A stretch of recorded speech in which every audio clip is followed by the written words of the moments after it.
All right, welcome. Good morning, everyone. Welcome to the Judiciary Committee hearing this Thursday morning, February 1st. So there's a 2-minute time limit on testimony, either on Zoom or in person. And if there's a catastrophic technical failure on the Zoom side, we'll try again tomorrow at 10:01 a.m. here in this room 016, and a public notice will be posted on the legislature's website. Okay, first up today is SB 2370. Hang on just a second.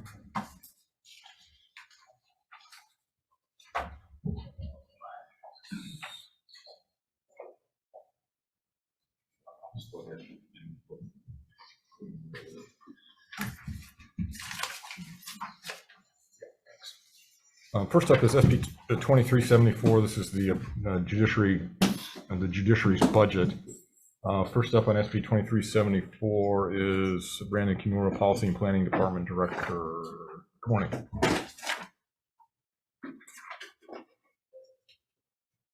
Good morning, Chair, Vice Chair, members of the committee. Brandon Kimura, Director of the Judiciary's Policy and Planning Department. I'm here to testify in strong support of SB 2374 as the Judiciary's budget. In total, the Judiciary requests supplemental operating funds for FY25 in the amount of $3.24 million and 4.5 new permanent positions. We further request $17 million for capital improvements, of which $3 million in operating funds and $14 million in bond or C funds. Available for questions unless one further detail. Thank you. Great. If you could stay right there then. Next is Jesse Suki, Hawaii State Bar Association President, in support, and that's everyone who signed up to testify in SB 2374. Anyone else wishing to testify in SB 2374? If not, members, questions? I do have a question. With regard to the elevators at Circuit Court on Punchbowl, thanks. What's the progress on that? Are we getting? Do we have enough to get the project done? I know it's been lingering on for like a decade. It has been lingering on for a decade. We've been seeking funds. Thank you very much for the legislature's funding last session, which was able to help us get started on the first phase, which is for the fire alarms. The fire alarms had to be done before the rest of the elevators could even be started. So that phase is underway. And this the year's request is for the 4 public elevators, and that's our next phase. This is going to be the largest phase, and it is I acknowledge it is a sizable request of $9.25 million, but it's that way because it has to be, this phase has to be done all at once because they're one bank of elevators. There are 5 other elevators after this, but those could be, which will of course come back next year and explain a little more as to the options of whether that could be all done at once or the potential phasing of that, but those could be broken up into separate phases because they're in different parts of the building. Okay, thanks. Don't get used to me only asking one question about the budget. This is an aberrational year. So other questions, members? Yes, Senator Elefante. Just a comment. I just want to thank you, Mr. Kimura, and your team at the courts. I'm pleased to see, the question that Chair Rhodes asked about the elevators. I did do a tour. Luckily, I didn't get stuck in the elevator. Yes. But I do think it's much needed, and also for your gems and to the IT team for all that they do there. I really appreciate that. And then most important, I know this is near and dear to Senator Sanborn and Ventura and I, but for court interpreters for funding for that, which is much needed. So really appreciate that, and to the team. Thank you, Chair. Thank you. Other questions, members? If not, thank you very much, and we'll go ahead and move on to the next bill, which is SB 2395, relating to probation compliance credits program. Requires the judiciary to establish compliance credits pilot program for probationers that comply with their conditions of, of supervision. First up on SB 2395 is Darcia Forrester, Office of Public Defender. Good morning. Good morning. Aloha, Chair Rhodes and members of the committee. So we did submit written testimony, and then we had the companion bill yesterday with the House. So I'm going to change what we're asking for based on that conversation. I think what our office is most interested in is starting the process of figuring out how this would work and how it would look, including who would qualify, who would not qualify, and how it could be implemented. So we're just asking at this point for maybe a study, a working group, or some way of starting the process and the conversation. It may be too preliminary for us to know exactly how it's going to look. This would include looking at how other states do this, because there are other states who have this type of program. And in Hawaii, we also already have a similar type of program for juveniles called the Earned Discharge Credit Program. So that's what we're asking for. I'm available to answer questions if you have any follow-up. Thank you. Thank you. Next is Brooke Mamizuka, Probation Administrator for the Judiciary. Good morning.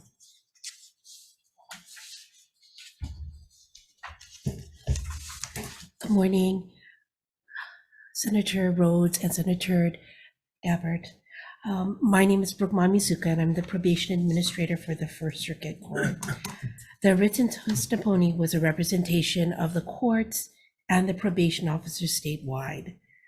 Probation recognizes that a longer term of supervision doesn't necessarily mean that's the right way to manage workload or our clients. Currently, probation has a mechanism to filter high and low risk cases. We conduct assessments that divide our workload between high, medium, and low. And we devote our services and resources to the high in need. The studies that were conducted in 2014 and 2020 show that the probation terms of 5 years or more, probation has since, over the last 4 years, we've become stronger at evidence-based practices and efficient at managing our cases and clients. I'll quote my counterpart on the Big Island. And as he was saying, probation is not black and white, nor is it about compliance or non-compliance. It's about helping our clients and addressing their deep-seated unresolved issues. The content of the supervision is more relevant to us than the term of probation. Our clients are unpredictable, and some of our clients respond to the first episode of treatment while others need several missed appointments, several positive drug tests, and may take several episodes of treatment. We're looking at an individual as a whole, and our business is trying to change that individual to prevent them from creating more havoc in the community or to victims. We respectfully recommend that looking or enhancing our current use of early discharge policy, creating a standardized practice of early termination halfway through the probation term at our 2-year point is to look at the case and at that point decide whether or not jointly we agree on early termination. We're open to further discussion on the feasibility of a pilot program. Thank you very Thank much. you. Next is Kat Brady for Community Alliance on Prisons. Good morning. Good morning, Chair Rhodes, Vice Chair Gabbard, and members of the committee. Kat Brady testifying on behalf of Community Alliance on Prisons. And like Brooke, or like Darcia, we submitted testimony in strong support then. I talked with Brooke after the bill was deferred yesterday in the House. We believe that there are different ways that probation could handle things, and we think putting together a group where they can look at what other jurisdictions are doing, that might actually help inform a decision about what would be best for Hawaii. And I was really pleased to hear Ms.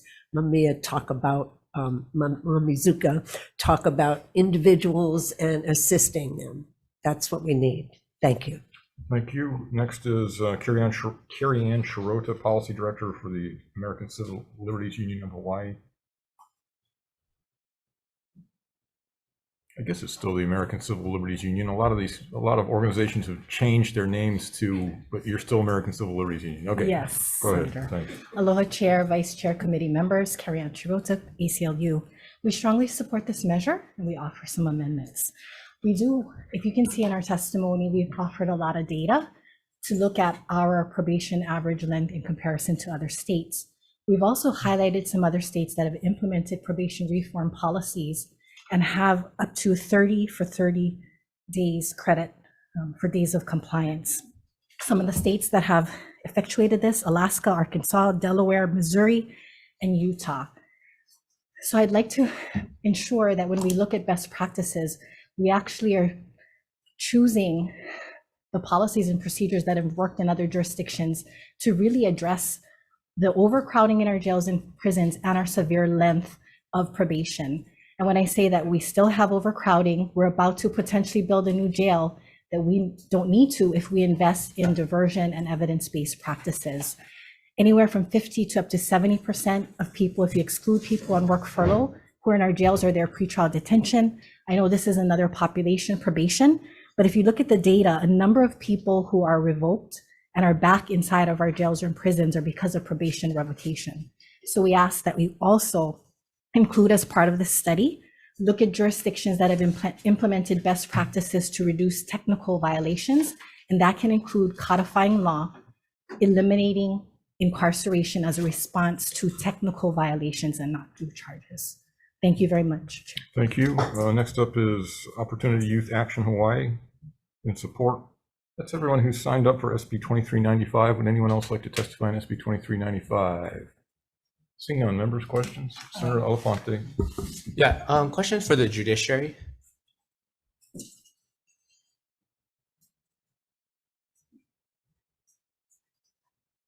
Hello again. Thank you, Ms. Mamazuka. So I know in the PD's testimony, they talked about the juvenile probation and the process for that. So I know in your testimony, the preference would be early termination, looking at that, and obviously that's a case-by-case basis.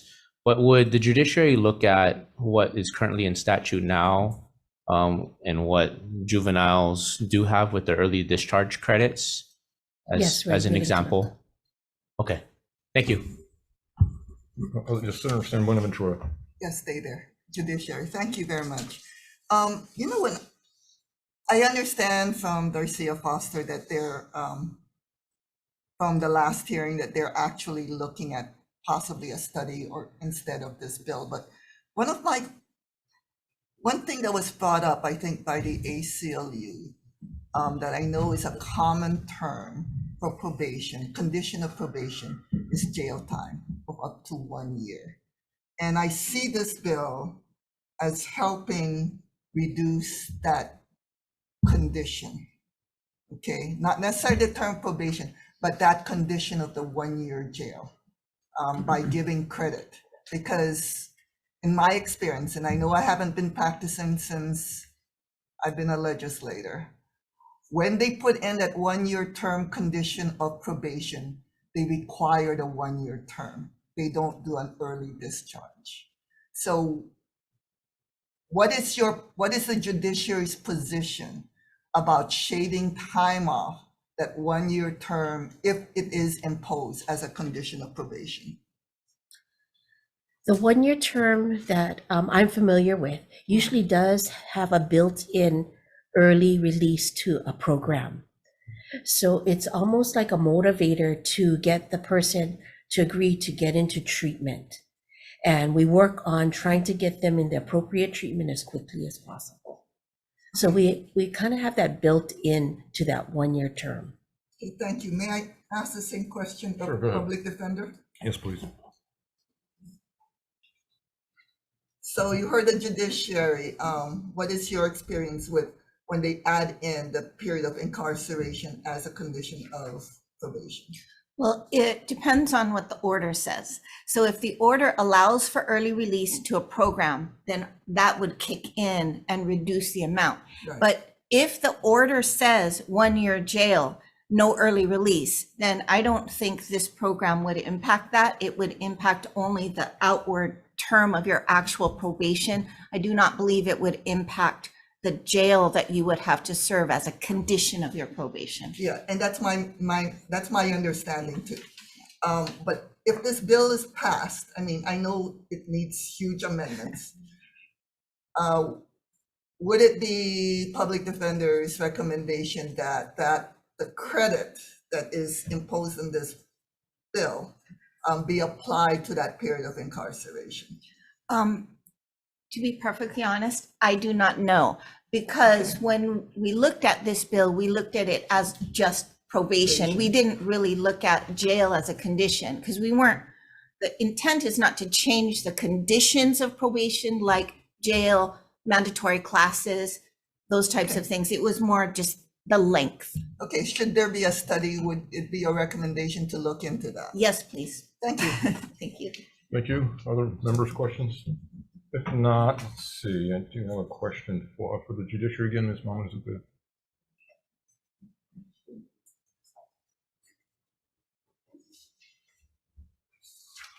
So the last statistic I saw on probation time in Hawaii was that we have the longest in the country, 59 months. Is that still accurate?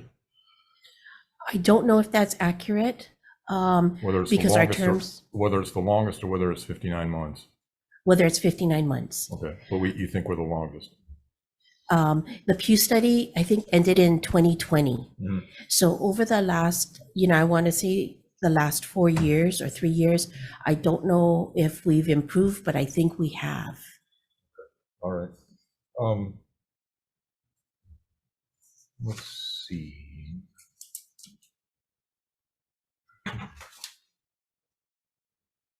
Okay, but do we have any statistics on that at all? I mean, we do keep track of how long people are on probation? We must. I don't have the statistics for how long we, Is it because we don't have them or because you just don't have them with you? no, we can get them. You can't get them, okay. We'd be interested, if you wouldn't mind sending it to me in my office, that would be great. Yes. Thank you.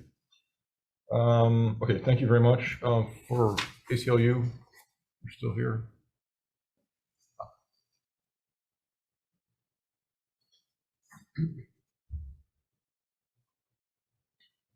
So the judiciary recommended that instead of the probation compliance credit pilot, review hearing halfway through the probation term could be instituted.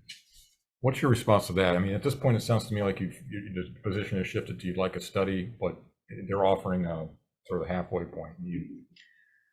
Well, Senator, we actually would have liked this implemented years ago. We did try to push for probation reform. Some of the things are mentioned are here. Mm-hmm. But if there is consensus, if we're not going to implement at this point, that would be our position to implement now or in the next year. So you could do a study for a year and then have an implementation ramp up period, which is some other states do for clean slate, for other reforms. I think that's fair for all parties to come together, look at what other states are doing and then time to implement. Because this is frankly our concern, is that we've seen a number of task force, I think with good intentions, people coming together from broad, diverse community members, from prosecutors to PDs to community. They come up with amazing recommendations and then it sits. And we rarely have any sort of oversight mechanism to see if those recommendations are implemented short-term, mid-term, and long-term. And so if a study is recommended at this point, we'd ask for some benchmarks be embedded into this, reporting requirements, what are the outcomes, and a timeline if they miss those deadlines. Okay. Because otherwise we're passing laws, but it's not effectuating change. Okay, thank you. Thank you. Members, other questions? Nope. Okay, thank you very much. We'll go ahead and move on to the next bill. This is SB 2514, requires petitions or motions for pro hoc vice appearance for court proceeding or arbitration proceeding to be supported by evidence of local council's Hawaii business registration, applicants Hawaii general excise tax license number, and some other things. First up on SB 2514 is Thomas Berger, staff attorney for the Hawaii Supreme Court.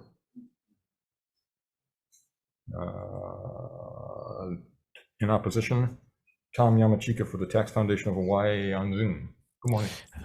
Good morning, Chair, members of the committee. Tom Yamachika, Tax Foundation of Hawaii. We think the bill as drafted has some separation of powers issues. I think the judiciary was complaining about the same thing. The issue being that they have the constitutional right to prescribe their own rules for their own proceedings. So I think if you phrase the bill in terms of, here are the qualifications for pro hac vice appearances, and you dump section 3, I think you're okay. But section 3 as currently drafted is probably objectionable on separation of powers grounds. Okay. All right. Happy Thank to you answer very any much. questions.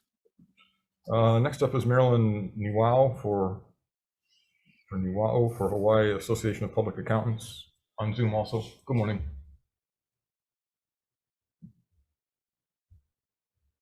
Hi, Yeah, go ahead. I'm Marilyn Newell. I'm a CPA and attorney practicing in a CPA firm on Maui. I and the Hawaii Association of Public Accountants are in support of this bill with amendments to include the fact that the Hawaii business registration should also be required for out-of-state applicants. This issue involves non-compliance with Hawaii laws and rules. The Supreme Court has already issued their rules, Rule I-9 F and G, and they require that all the applicants coming from out of state are complying with all Hawaii state laws and rules. But the tax laws apparently have been ignored by most of the applicants. To help you understand the scope of the problem, I did a quick sample of the out-of-state law firms who advertise as being affiliated with Hawaii law firms in cases involving the Maui wildfires. Using Google as a search vehicle. Of the 15, only one has complied by filing the Hawaii General Excise Tax number. The rest did not comply with what is already required in the Hawaii state laws. And because of this, I think there should be some action taken. Otherwise, it would overwhelm the state tax department in trying to find all the non-compliant out-of-state firms. So my testimony is this should be supported to save time for the tax department and for the district board if that should occur. Thank you. Thank you very much. If you can stay for a couple of minutes, members may have questions, but I have some other testifiers to call first. Thank you for being here. John Roberts for Niwao and Robert CPAs in support. Richard McClellan also in support. And Eric Matsuda, Certified Public Accountant, also in support. That's everybody I have who signed up for SB 2514. Does anyone else wish to testify on SB 2514? Okay, seeing none, members, questions. Senator San Buenaventura, go ahead. Okay, judiciary, is there anybody in the judiciary regarding this bill?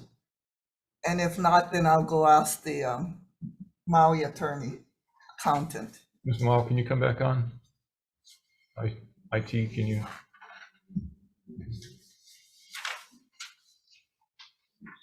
Great, thank you. Go ahead. Thank you, Ms. Mao. Hi. Hi. So my understanding of Pro Hac Vice is that a local attorney who is actually a member of the Hawaii State Bar needs to petition the court to add in the new counsel, which Correct. means, right? So Yes. there's a question here as to separation of powers. If this bill was amended such that the petitioning local attorney is required to do everything that's stated here instead of the judiciary, will you have problems with that? You know, the petitioning attorney needs to require that the Pro Hac Vice attorney has the business license, has a general excise tax license, and pay all the income taxes. Will you have Well, any problem with that? Because I could think, see you know, that as a solution of the separation of separation of Yeah, we judiciary don't want them involved in the church either. and legislature. that it would put a big burden on the local attorneys, I think, to absorb that liability and risk of basically insuring or going after the out-of-state attorneys. The out-of-state attorneys I saw online were quite big law firms. And yeah, Okay. Thank you very much. sure. Other questions, members? If not, Ms. Niwao, is it your understanding that right now, if you come in Pro Hac Vice, you're supposed to sign up with the Business Registration Division, you're supposed to get a GET license, you're supposed to? Yeah, it's a question of whether you have nexus in the state of Hawaii. You know, a simple advertising on the internet would not probably constitute enough. But if you come into the state and start interviewing all these fire victims and do more, I mean, we have But- on Maui, we have big banners and Right. No, my question and is, they're so involved in, are they supposed to do what this bill already yes, asks? they them to do? are supposed, it's required under the Hawaii revised statute and the tax rules and the DCCA rules for business registration. Okay, and that includes things like paying for prepaid health if they have employees and that kind of thing? Yeah, actually, if they have employees in the state, they are supposed to be doing that. And one firm that I saw did have withholdings, but no GET. Interesting. Okay, all right, thank you. Members, other questions? Okay, thanks very much for being here, and we'll move on Okay. to the next bill. Thank you.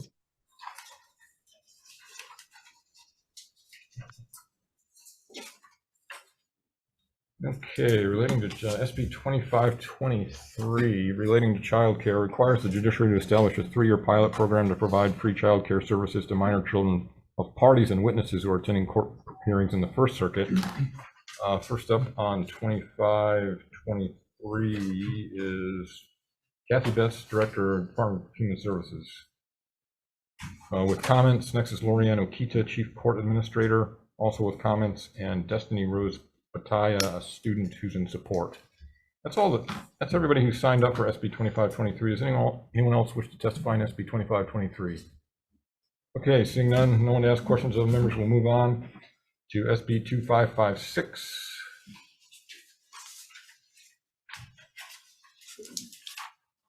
SB 2556 permanently establishes and appropriates money for the Community Outreach Court as a division of the District Court of the First Circuit. And on 2556, first up is John Mizuno, Governor's Coordinator on Homelessness. In support, next is Brooke Mamizuka, Probation Administrator for the Judiciary. Good morning again. Good morning, Chair Rose, and good morning, Chair Rose, and members of the committee. The judiciary strongly supports Senate Bill 2556. The judiciary supports it because we are in definitely need of resources and funding for the staffing to run the mobile court. It currently operates in 3 areas, in Honolulu, Waianae, and in Kaneohe. And we've resolved a number of cases. We've been able to help a number of homeless individuals with their driver's license, with services, with treatment, and we'd like to keep this program and continue this program. We'd ask that there be 2 amendments in the bill. The first one being that the term defense attorney, which appears on page 4, line 12, be replaced to public defender, because this is a collaboration between the public defender's office, our prosecutors, and the judiciary. And section 4 rules found on page 5, lines 4 and 6, eliminating that in its entirety, because the consensus of the COC is a collaboration between our offices, and that we already have in existence rules, and there's no need for the Supreme Court to also create rules for the program. It's properly functioning. I'm open to any questions. Great, thank you very much. Next you. is Taryn Tomasa, Deputy Public Defender. In support, Michael Vincent, Deputy Director of Administration, Department of Law Enforcement. Come on up. Morning. Or his designee, I guess. Well, good morning, Carl, Senator Rhodes, Chair, and Senator Mike Gabbard, Vice Chair, and members of the committee. My name is Jerry Villanueva. I'm the one of the supervisors at the Public Defender's Office. Taryn Tomasa couldn't make it today. Okay, go ahead. So I'll speak on behalf of the Public Defender's Office. And I just want to say that this is a bill that I think has become very important with our homeless community. And I just want to give an example of how popular and how important this this program is. I'm one of the attorneys that have been going to the court, and this is a court that I want an example of Waianae Court. This is in the Waianae Public Library. We had a person come in from his homeless encampment in Miley Beach. He came into the Waianae Public Library. That's a long distance, and he came in with just 1 rubber slipper. He didn't have the funds to have both slippers. And he came in there so that he can get his family, his wife and his 4 teenage boys off the streets and into housing. So we were able to do that. We were able to get him a driver's license, employment, and then get his family off of the bushes in Miley and into proper housing. So this is a very important program. There's a lot of people like him out in the community, not only in Waianae, but the North Shore, all over the islands. And the Coconut Wireless of the homeless community have heard about this program, and they're coming in all of our court sessions. They come in with their dogs, because a lot of homeless people have their dogs. Their dogs are standing right next to them during the hearings. One person, when we were in Miley during the COVID time, and it was outdoors, somebody brought their chicken, and the chicken started laying eggs right where they're doing the hearing. And people out in the back say, "Hey, watch out, no smash the eggs," because maybe that was going to be their lunch. But this is a very important program. Gets people off the streets and back integrated into our society so that they can become productive members and contributing members, taxpayers in our community. Thank you very much. Next up is Michael Vincent. Thank you. Deputy Director of Administration for Department of Law Enforcement. In support, next is Tricia Nakamatsu, Deputy Prosecuting Attorney for City and County. Good morning. Good morning, Chair, Vice Chair, members of the committee who may be listening remotely as well, Senator Elefante, Deputy Prosecutor Tricia Nakamatsu, appearing on behalf of the Department of the Honolulu Prosecuting Attorney. We are in support of the program itself. As you read in our written testimony, we do have a proposed SD1, which would retain all of the funding, all of the personnel, all of the additional resources that are needed. We agree and we believe to expand the program.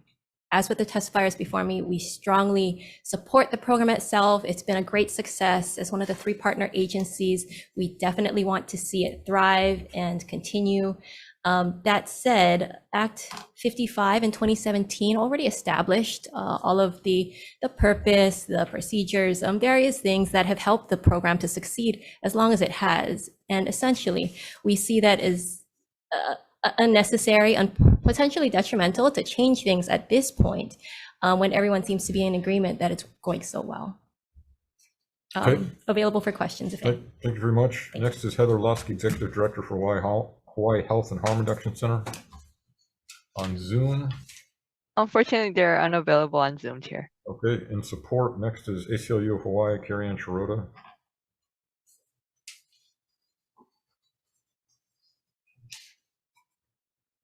Morning again.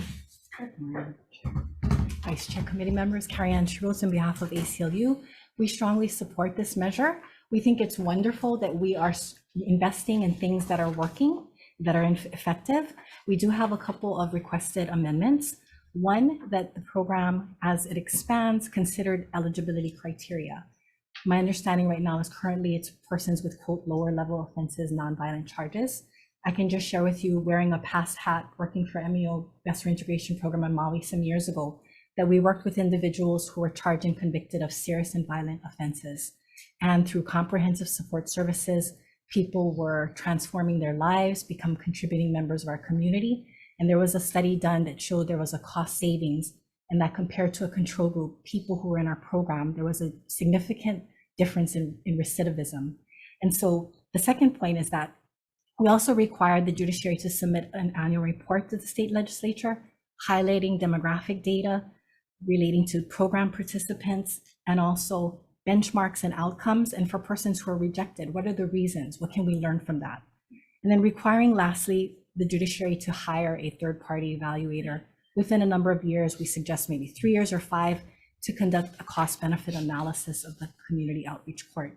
And the reasons for this is to promote transparency, accountability with government resources, and also that you as policymakers, you have the data in front of you, squarely in front of you as you make policy decisions. So please continue to invest in what works, and please expand the community outreach court. Thank you. Thank you very much. Next we have Tricia Chong, Advocacy Manager for NAMI Hawaii, in support. That's everybody who signed up for SB 2556. Would anyone else like to testify in SB 2556, either in Zoom or here? Seeing none, member questions? No, okay. I do have a couple of questions. Let's see. Why don't we start with the prosecutor, Ms. Nakamatsu? So my recollection was that last year your office opposed the codification of this project because the legislation process to change anything would be arduous. Why would the legislative process of statutory amendment be a particular problem? And or have you changed your position? You're saying now that you're okay with having it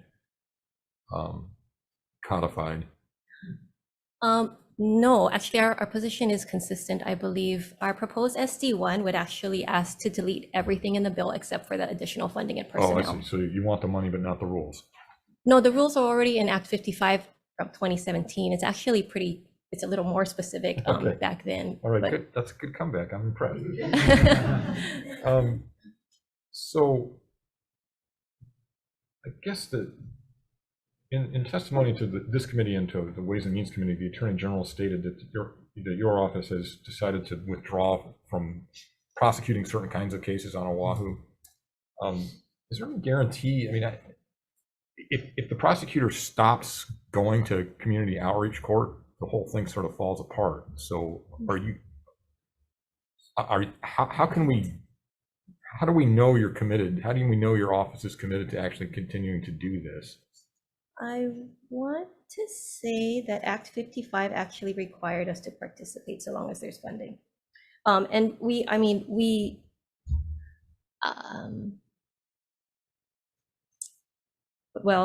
so in Act 55, it did in fact say the prosecuting attorney and public defender shall participate in the project.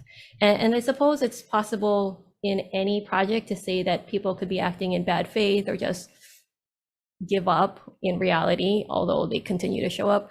But the program has been so successful. I don't see that happening. It's garnered so much public support, legislative support. We are one of the 3 main partner agencies that started in the first place. And we've continued to help it grow and succeed all these years. Okay. I guess, I don't know. It's just, considering the circumstances and things that have happened recently from your office, it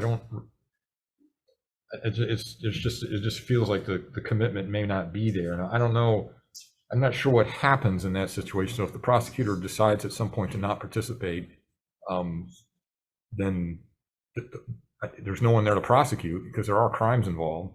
So then they just all get dismissed? Is that what would happen? Well, because of the way the community outreach court program works, it requires the prosecuting attorney to dismiss a lot of cases.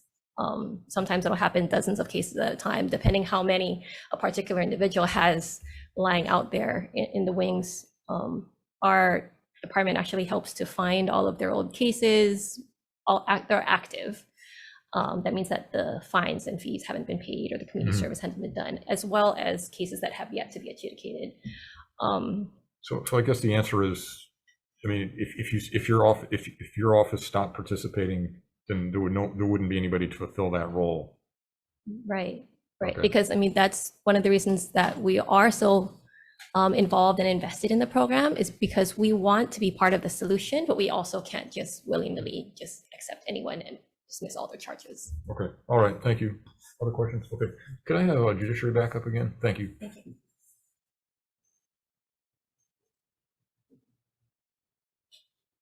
So I guess in counterpoint to city and county prosecutor's office, I mean, your office is in favor of codifying, correct? Yes. Okay.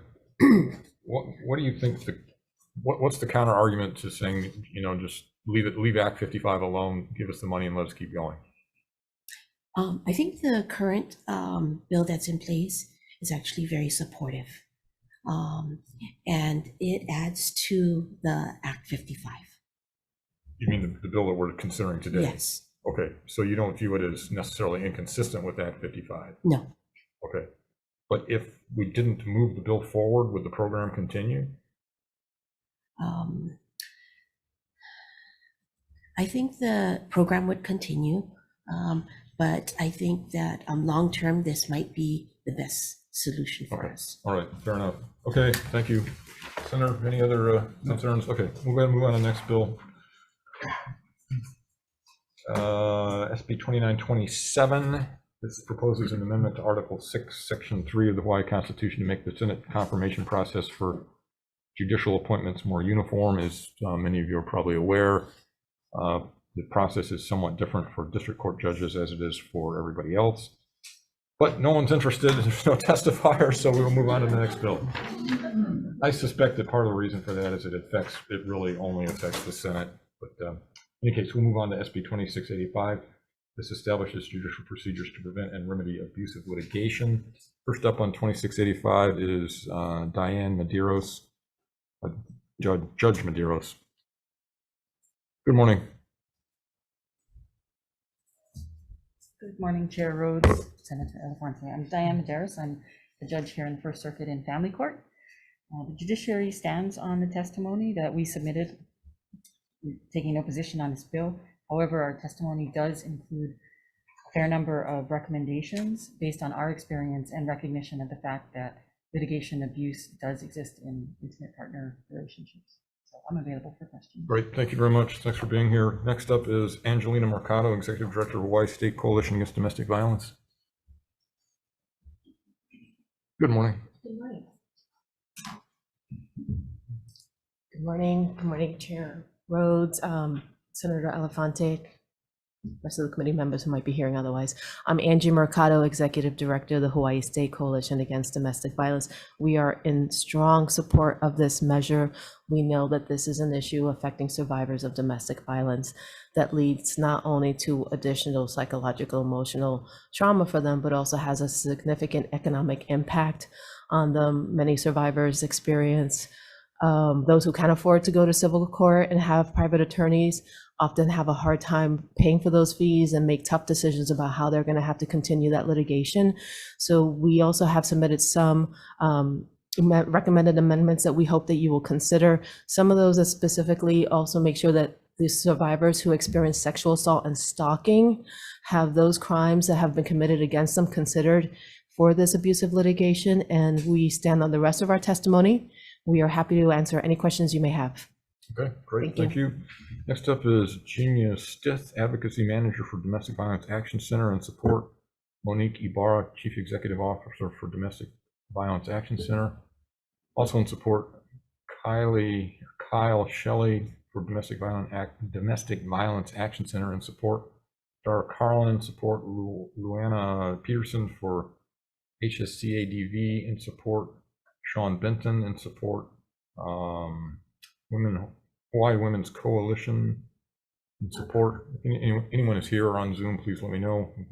Ann Freed for Women's Caucus Democratic Party of Hawaii in support. Pugai in support. Shauna Wailana Kukila in support, and Suzanne Young in support. That's everybody who's signed up for SB 2685. Does anyone else wish to testify in this measure? Please come on up. Did I call your name? Did I call your name, or are you somebody else? Okay, go ahead. Please do tell us your name. Tiara Harris, constituent and survivor. Thank you for being here. Thank you. I would like to advocate for this bill in support of it on behalf of the 34% and 24% of women and men who have been victims of physical domestic violence. And 43% of women who continue to face the psychological aggression by their abusers despite TROs and multiple other court orders. As a survivor myself, despite moving to the island to escape my own abuser and getting a 19-year restraining order against him, he's taken me to court over 7 times in the last 5 years with claims that it is the only way he can contact me, and despite my efforts to move on with my life. It's come with over 2,000 hours spent preparing for and going to court, nearly $30,000 spent in attorney's fees and thousands spent for therapy. At this time, there is no process or paperwork put in place with the court to prevent abusers from also abusing the justice system to exert power and control over their victims through continued psychological, emotional, and financial abuse. So I plead with you today to pass this bill and all those related to help stop this cycle of abuse, because our bruises may heal, but it takes a lot longer for the psychological bruises to dissipate. Thank you very much. Appreciate you coming today. Anyone else wish to testify in SB 2685? Seeing none, Senator Elefante, any questions? Check here.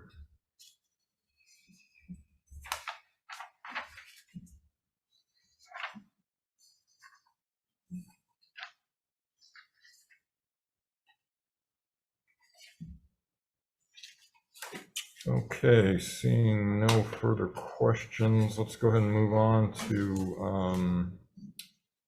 SB 2823 relating to Hawaii administrative rules. Establishes a blue ribbon committee within the Department of the Attorney General to analyze the Hawaii administrative rules and identify any rules that are not supported by a statutory authority. First up on 2823 is Charlotte A. Carter Yamauchi for Legislative Reference Bureau with comments. Next is Richard Emery in support. And that's all the testifiers who signed up on SB 2823. Does anyone else wish to testify on SB 2823? Seeing none. We don't have anyone to ask questions of, so we'll go ahead and move on to SB 2627. SB 2627 is relating to arrangement of names. As many of you are probably aware, depending on who goes first on a ballot, you get a 2 to 3% bump in your vote, and so this bill would just randomize the names as much as possible. First up on 2627 is Scott Nago, Chief Election Officer. Comments? Okay, thank you. Next is Adriel Lamb on Zoom. They're unfortunately unavailable on Zoom, Chair. Okay, they're in opposition. And then there's a whole bunch of people in opposition. Let's see, any supporters? No, there's about a page and a half in individual opposition. Does anyone else wish to testify on SB 2627? Anybody? Oh, someone on Zoom. Go ahead. I'm sorry. Go ahead.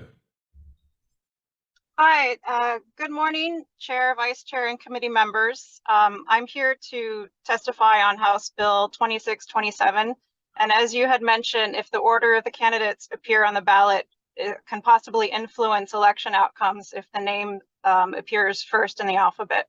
So I was looking for some data to back up this claim. So I didn't find any online that I could see. So I collected my own data.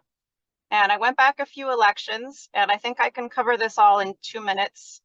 So I'll go kind of quickly. In 2016, there were 30 races that this did not affect name order because there was only one person in the race, and there were 12 races won by candidates whose name appeared first in the ballot, and there were 21 races won by candidates who appeared later down in the ballot. In 2020, there were 23 candidates whose names appeared first who won, and 42 candidates whose names did not appear first in the race on the ballot. For the 22 primary, there were 28 races won by candidates whose names appeared first alphabetically, and 35 who won whose names appeared later. There were 107 races where this did not apply because there was only one person on the ballot for that race. And then lastly, for the 22 general election, the races won by candidates whose name appeared first were 33, and the races won by candidates whose names did not appear first were 35. So of note, if you look at the races won by incumbents in Hawaii, in the 22 election, it was 64 out of 67. For the 2020, it was 56 out of 56 won by either incumbents or a party incumbent. And for 2016, it was 61 out of 63. So while I think it's a great idea to look at ways that we can bring equity to election outcomes based on ballot name position, I think for Hawaii, that's not really an issue here based on this data. And if we want to go back and look at further races earlier than 2016, I'm happy to do that or have Scott Nago help me pull that data. This was the data that was easiest to get online. So I think that we should focus our resources more on digital voter guides. SB 2627?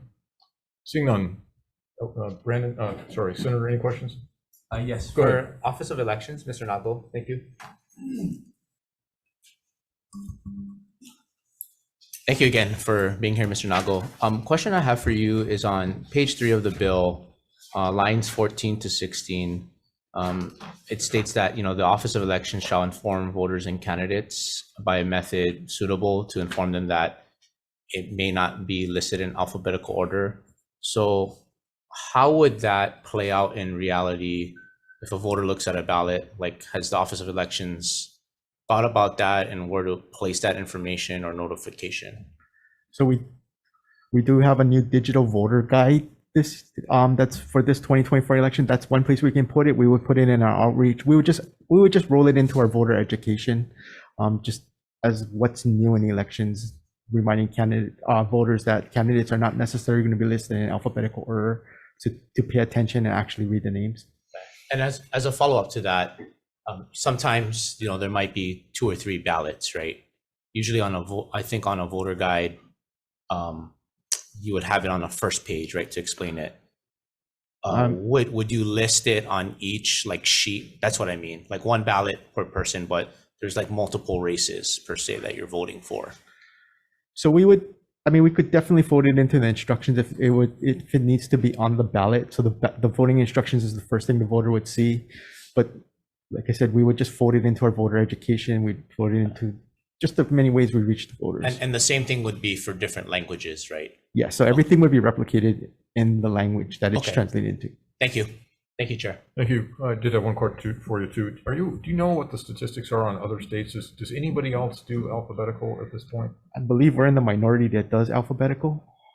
How do you know what the actual count is? No, but I believe it's like a handful that still go alphabetical. Okay, so less than 10?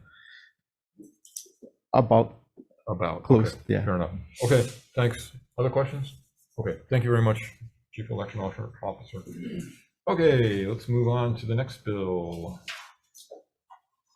That would be SB 2333, relating to election audits, allows the Chief Election Officer to use accurate copies of paper ballots rather than the originals when conducting a precinct audit of an electronic voter system tally. First up on this is Mr. Nago again, Chief Election Officer. The office will stand on its written testimony in support and be happy to answer any questions. Thank you. And support Jacob Weincheck for Hawaii Young Republicans. In opposition, Adriel Lamb on Zoom. They're unfortunately unavailable on Zoom, Chair. In opposition, Chris Solomon. I believe she was the testifier from before. Yes, but she had to leave, so she's unavailable Okay. as well. Yeah. She's in opposition. Rosemary Jouch. And on she's Zoom. also unavailable. In opposition, Clint Curtis on Zoom. Yeah, he is here. Okay, great.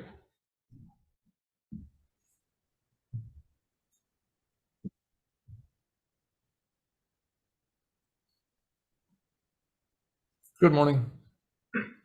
Good morning. Or wherever you are, whatever time it is. It's morning here in Hawaii. Go ahead. Okay, yeah, I'm in Florida, so it's well into the afternoon. Okay. Name is Clint Curtis. I have an extensive amount of programming experience. I actually prototyped the first voting machine, and I'm opposed to 23333 because it doesn't actually verify anything. The program is what builds the image, so the image is only built by what the programmer tells it to do. If you want to verify your machine, you can't do that by asking the machine to verify itself. So building trust in elections, if you're going to have paper ballots, you eventually have to go back to the paper. So when you build an image, you actually take it in, you put it in an array, you build that array, and then you reproduce it in whatever fashion you want to do that for. I've done it for DOD, DOT, ExxonMobil, and NASA in building their document management systems. So essentially, there is no way to control that. Some people say, well, we can lock the image. You can lock the image from a user. You can't lock the image from a programmer because it's simply something the programmer sets and they can redo it. Even if you could encrypt it in some fashion, like we do at NASA with our stuff, it wouldn't really hold up because you could still replace it. And by laying on top of it with the same name, same date, because the dates are all generated by the programmer, they're not real. Nothing's real in programming. All that's real is whatever I decide it to be when I write the program. So the images you get are not necessarily anything but what the image is that the programmer gives you. So unless you then want to take those images and compare them to the paper, and you're back in the same game. So you're basically taking a separate step. And trust in our elections is key, especially right now, because nobody really trusts them. So it is worthwhile to take the time to look at the paper to do your audit. Okay, thanks very much. Thanks for joining us. Thank you, Next sir. is Doug Pasnick. Good morning. Hello, Senator. Looks like you lost most of your committee. My name's Doug Pasnick. I'm a retired Marine Colonel. I've got 30 years of Marine aviation experience flying F-18s, and I'm here to talk to you about system audits. I think Clint Curtis did a really good job of summarizing the issue, but let me just reiterate. The current law tells the chief election officer that he has to prove with an audit that the results of an election are accurate and true, but instead the chief election officer is telling the people that the election results are true and that the people should believe it because the procedure he uses, which violates the statute, is more efficient. Do you all understand what's being debated here? If this were my election imaging machine and I came in with my ballot and I put that ballot into the machine's going to produce an image. An audit, a systems audit, is intended to determine whether or not the things that it produces are correct. So my question to you, do these two things look the same? The way you test a system is to look at what you put into the system to make sure what the system is putting out is correct. And we've been debating this issue in the state, unfortunately, for some time. In SB 2627, you talk about numerously publicly available studies to use that as justification to rearrange names on a ballot. There are numerously publicly available studies that show that electronic voting machines are vulnerable to manipulation and inaccuracy. And all the people are asking for is an audit to prove that they're actually working correctly. Senator Elefante, I got a question for you. How do you, the people have filed multiple court cases, pro se, brought petitions to the House, and they've all been ignored. So in your sponsor of SB 903, how does the concept of restorative justice get the people to actually get a voice with regards to this issue?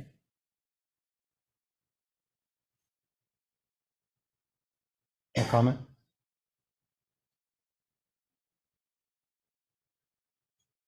Does anyone have a comment? Thank you very much. Your time's expired. We have several, let's see, a page of individuals in opposition, almost 2 pages of individuals in opposition. Anyone else wish to testify on SB 2333? Seeing none. Senator, any questions?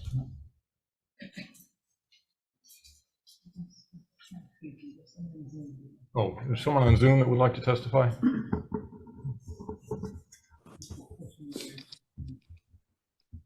Oh, go ahead, Mr. Cushney, go ahead. Good morning. Good morning, Senator Rhodes. Thank you for asking me to testify today. The purpose of this bill seems to be rewriting the audit statute for the convenience of the chief election officer. I didn't actually ask you to testify, but it is your right to testify, so go ahead. With that in mind, let's look at this bill through the lens that proper audit procedures are necessary to defend against internal and external threats. The Office of Elections has hired a mainland contractor to counter votes. The current law requires original paper ballots to be used to conduct an audit to confirm the contractor's results. The Office of Elections has purposely circumventing this requirement.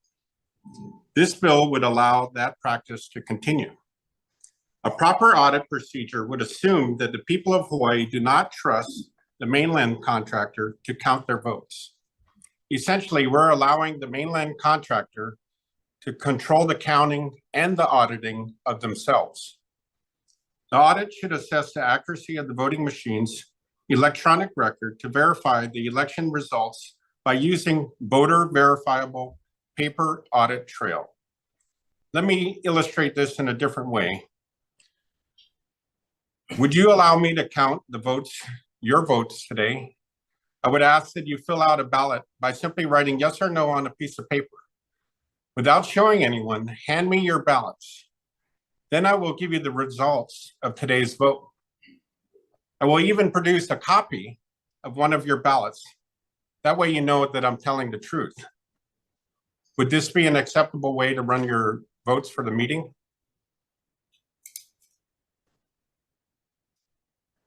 I'll take that as a no.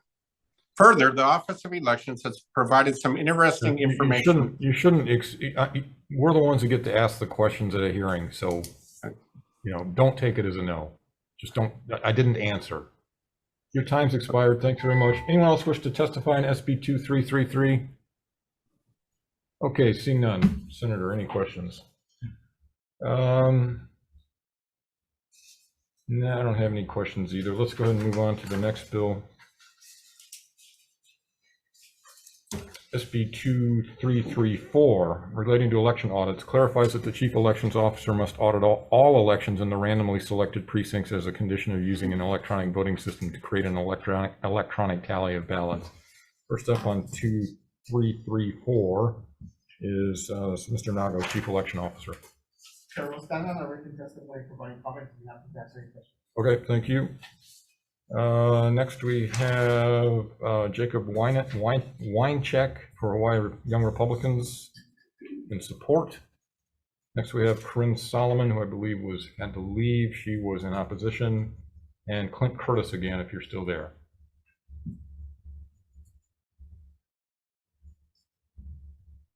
Mr. Curtis? IT? Yes, sorry. I'm asking him to start his video, but unfortunately it's not going. Okay.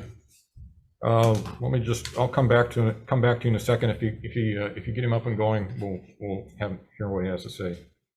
Okay, sorry. Thank you. And we have about a page of individuals in opposition, and then another page of individuals in opposition with one with comments. And that's all we have on SB 2334. Any luck with Mr. Curtis? No, not. He actually left the Zoom meeting.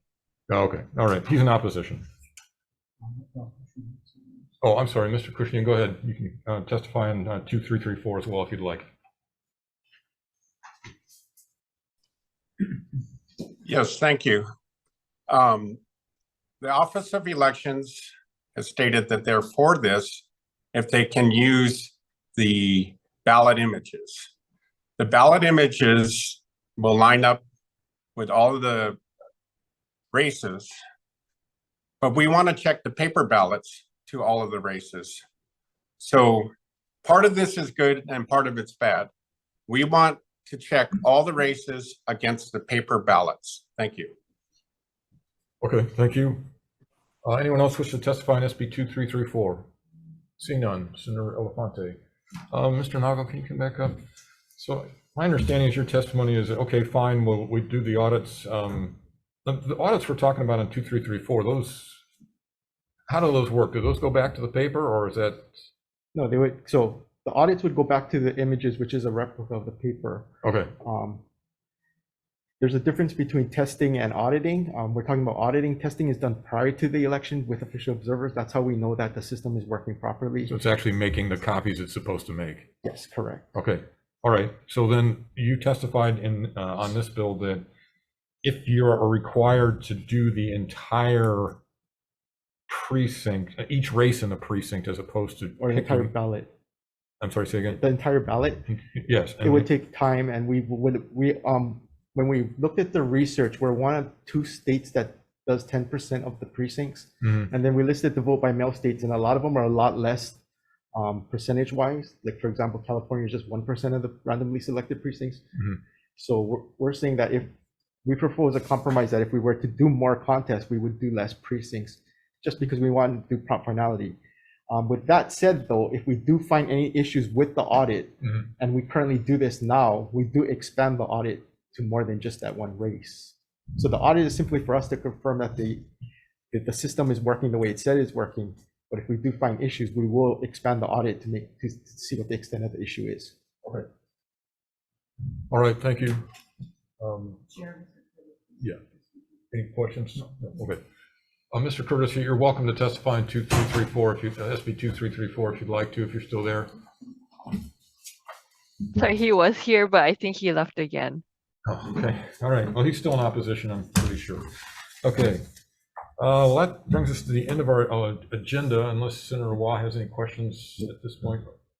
Okay. They're on their way. Okay, why don't we take a short recess until we get our full complement.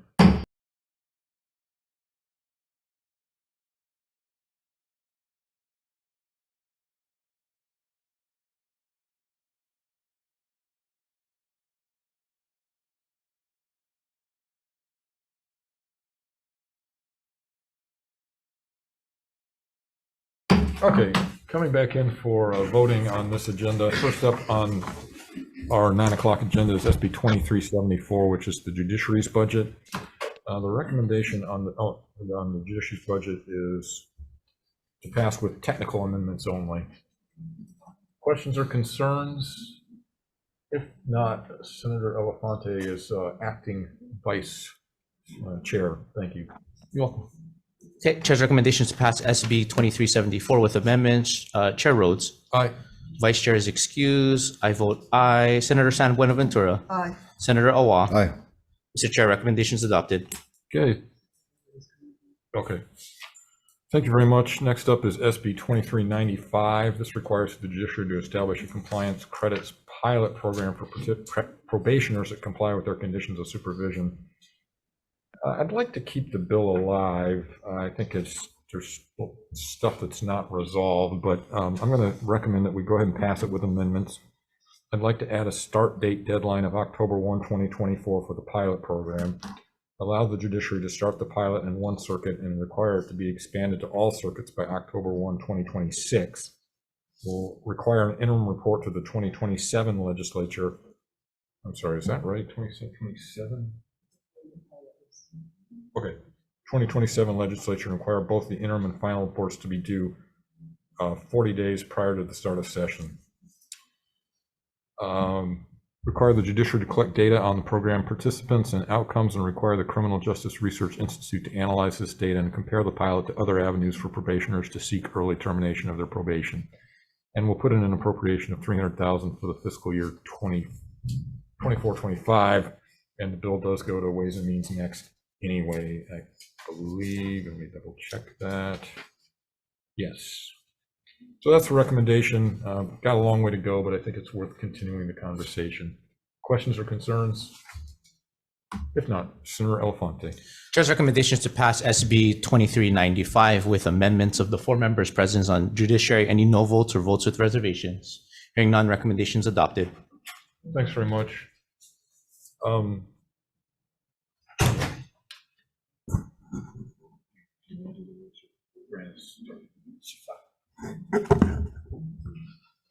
On SB 2514, this relates to attorneys, requires petitions or motions for Pro Hoc Vice to do certain things, indicate evidence of their doing business here in Hawaii. I saw some questions about this one. It may be that they're already required. It looks like they're already required to do everything that's asked for in the bill. So I think I'm just going to defer it until Thursday, February 8 at 9:55 a.m. in this room 016. So it's deferred until Thursday, February 8, 9:55 a.m. And we will see if we can come up with some elegant solution to what appears to be a problem. Okay, moving on to SB 2523 related to childcare. This requires the judiciary to establish a 3-year pilot program to provide free childcare services to minor children of parties and witnesses who are attending court hearings in the First Circuit. Recommendation here is again to move the bill on and pass with some amendments. Will require the judiciary to conduct a study to determine how to implement child care services in at least the First Circuit Family Court with a start date of service to be July 1, 2025. Require a report 40 days before the 2025 regular session of the legislature on the judiciary's efforts, and we'll put in an appropriation of $75,000. Questions or concerns? If not, Senator Elefante. Chair's recommendations to pass SB 2523 with amendments. Chair Rhodes. Aye. Vice Chair Gabbard. Aye. I vote aye. Senator San Buenaventura. Aye. Senator Awa. Aye. Mr. Chair, recommendations adopted. Thank you very much. Next up is SB 2556 relating to the Community Outreach Court. This permanently establishes and appropriates money for the Community Outreach Court as a division of the District Court of the First Circuit. Recommendation here is to go ahead and pass it out with some amendments. Hang on just a second. So we would accept the judiciary's amendments, which include on page 4, line 12, replacing the term defense attorney with the term public defender, and on page 5, lines 4 through 6, eliminating section 4 rules in its entirety. That's it. Yeah. Questions or concerns? If not, Senator Elefante. Chair's recommendation is to pass SB 2556 with amendments of the 5 members present. Any no votes or votes with reservations? Hearing none, Mr. Chair, recommendation is adopted. Thank you. Next up is SB 2927, proposing an amendment to Article 6, Section 3 of the Hawaii Constitution to make the Senate confirmation process for judicial appointments more uniform. This is a bill that did not get any testimony, and as I mentioned before, I think the main reason is because it basically only affects the Senate. With members' indulgence, I'd like to go ahead and move it forward. As everybody who's been on the Judiciary Committee for any length of time knows that the rules for district court judges are different than the ones for circuit court and ICA and Supreme with regard to if we don't do anything, what happens. In the case of circuit court judges, if we don't do anything, they're automatically confirmed. In the case of district court judges, it goes back and eventually could be decided by the Judicial Selection Commission. And I think it would make sense just to make the process uniform. So with that as background, I'd like to move it on despite the lack of testimony. Questions or concerns? As is. As is, yes, thank you. Anyone? Okay, go ahead for the vote. Okay. Chair's recommendation is to pass SB 2927 as is of the 5 members present. Any no votes or votes with reservations? Hearing none, Mr. Chair, recommendation is adopted. Thank you. Next up is SB 2685. This establishes judicial procedures to prevent and remedy abusive litigation. The recommendation here is to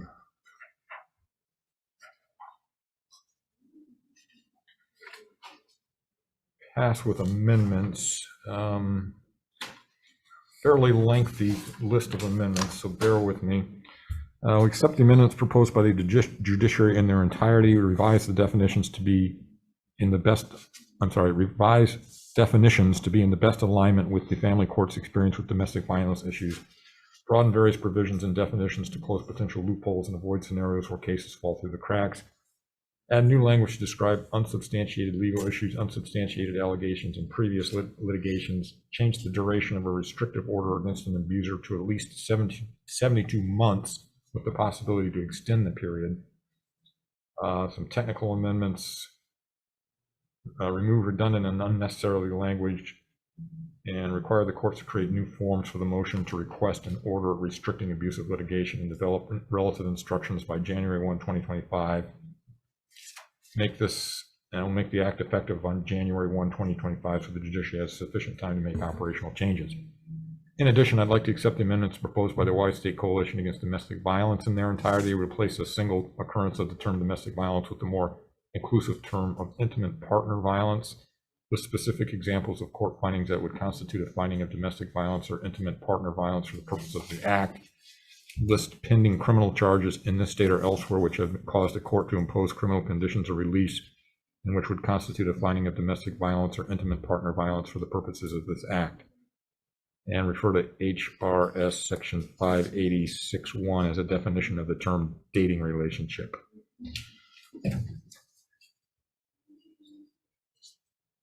Okay, and change the duration of restrictive order against an abuser to last up to 72 months with the possibility to extend this period. Okay. Any questions or concerns? If not, Senator Elefante for the vote. Chair's recommendation is to pass SB 2685 with amendments of the 5 members present. Any no votes or votes with reservations? Hearing none, Mr. Chair, recommendation is adopted. Thank you. Next up, we have SB 2823 relating to Hawaii administrative rules. This establishes a blue ribbon committee within the Department of the Attorney General to analyze the Hawaii administrative rules and identify any rules that are not supported by statutory authority. Recommendation here is to go ahead and move it forward. I'd like to pass with some amendments, require that the Department of the Attorney General provide support and coordination as needed by the Commission and mandate the cooperation of all state agencies as set forth by the Commission. And also will make the report due 40 days before the 2025 session instead of 20. I think it's okay, so that's the recommendation. As way of background, I think it's probably a good idea every once in a while to just be sure that the rules actually comport with the statute and the Constitution. Questions or concerns? If not, Senator Elefante. Chair's recommendations to pass SB 2823 with amendments of the members present. Any no votes or votes with reservations? Hearing none, Mr. Chair, recommendations adopted. Thank you. Next up is SB 2627. This is about the arrangement of names on ballots. What it would do is randomize them to the extent possible so that the person with the, sorry, Senator Awa, the person with the name at the beginning of the alphabet doesn't get an unfair advantage, or not even an unfair advantage, just an advantage. That's the way, that's what the data says. So recommendations to pass as is. Questions or concerns? Senator Elefante. Thank you, Chair. I appreciate the intent of this bill. However, I'll be voting no. Last session, I know there was a bill that did something similar, and I voted with reservations.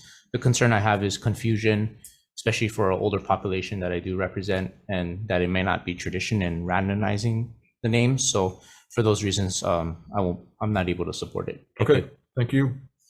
Anyone else, Senator Awa?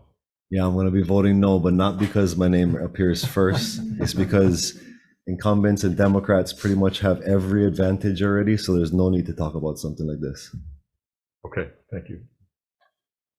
All right, Senator Elefante for the vote. Okay, Chair's recommendations to pass SB 2627 as is, noting the no votes from myself and Senator Awa. Any other no votes or votes with reservations? Hearing none, Mr. Chair, recommendations adopted. Thank you very much. Next up is SB, let me be sure I get the next one right here. Just a second. 2333, yeah. Right. Okay. This allows the chief election officers to use accurate copies of paper ballots rather than the originals when conducting precinct audit of an electronic voting systems tally. Recommendation is to go ahead and pass it as is, with the background being that there's nothing wrong with a copy as long as it's an accurate copy. So it does streamlines the process, and there are checks and balances to be sure that it's done properly. So, questions or concerns? Seeing none, Senator Elefante for the vote. Okay, Chair's recommendations to pass SB 2333 as is of the 5 members present. Any no votes or votes with reservations? No.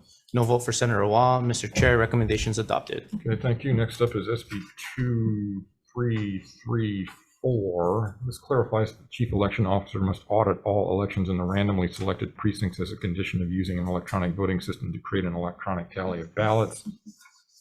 Recommendation here is to pass with an amendment. We'll partially accept the Office of Elections suggestion, but keep the original intent of the bill. But instead of, we'll reduce the number of races that are audited from 10% to 5%, bringing us more in line with national averages. But you still have to audit the entire precinct instead of just the one race. Questions or concerns? Senator Elefante for the vote. Okay, Chair's recommendation is to pass SB 2334 with amendments of the members present. Any no votes or votes with reservations? No vote. No vote for Senator Awa. Mr. Chair, recommendations adopted. All right, thanks very much, members, for being here. Thank you, everyone, for participating, and we're adjourned.